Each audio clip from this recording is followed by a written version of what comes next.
एक जज साहब थे। उनकी पत्नी उनकी माँ से बहुत लड़ती थी। जज साहब से यह देखा नहीं जाता था, इसलिए वो अपनी माँ को वृद्धाश्रम में छोड़ आए। वो अपनी माँ से बहुत प्यार करते थे, इसलिए वहाँ के चौकीदार को बोले कि मेरी माँ का ध्यान रखना। चौकीदार से थोड़ी बातचीत हुई तो चौकीदार ने पूछा, आप क्या काम करते हो? तो उन्होंने कहा, मैं एक जज हूँ। चौकीदार ने उनसे माँ को छोड़ने का कारण पूछा तो उन्होंने कहा, मेरी पत्नी मेरी माँ से बहुत लड़ाई करती है। उसने मेरे दोनों बच्चों को भी मेरी माँ से बात करने से मना कर दिया है। मेरी माँ बहुत अकेली और उदास रहती है क्योंकि उससे कोई बात नहीं करता। मैं तो नौकरी पर चला जाता हूँ, तो मैंने सोचा कि क्यों ना माँ को वृद्धाश्रम में छोड़ आऊँ। यहाँ दूसरों से बात करके वह अच्छा महसूस करेंगी। चौकीदार ने कहा, साहब आप जज हैं, आप सबके साथ न्याय करते हैं, पर आपने अपनी माँ के साथ न्याय नहीं किया। यह बात जज के दिल को छू गई। उसने सोचा कि मैं दूसरों के साथ क्या न्याय करूँगा जब मैं अपनी माँ के साथ न्याय नहीं कर पाया।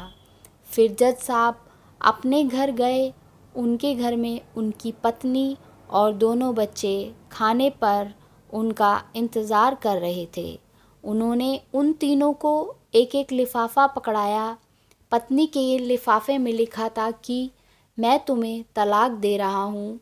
तलाक के नाम पर पत्नी के हाथ से थाली गिर गई और बच्चों के लिफाफे में लिखा था कि मेरी जो संपत्ति है वो मैं तुम दोनों में आधी आधी बांट रहा हूँ और मैं भी अपनी माँ के पास वृद्धाश्रम जा रहा हूँ।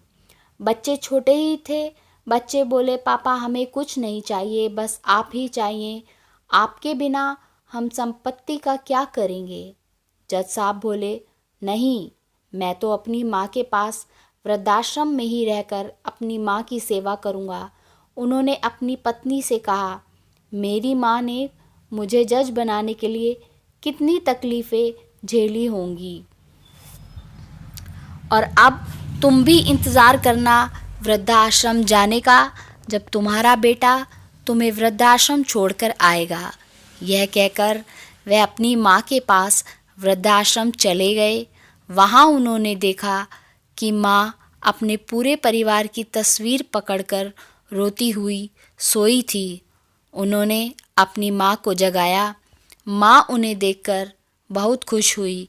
फिर जज साहब की पत्नी और बच्चे भी वृद्धाश्रम पहुँच गए। उनकी पत्नी ने अपनी सास और पति से माफ़ी मांगी और माँ को घर वापस ले आए। तो दोस्तों, यह थी हमारी आज की कहानी। अगर आपको ये कहानी पसंद आई हो तो लाइक करें, कमेंट करें और हमारे चैनल को सब्सक्राइब करें। धन्यवाद।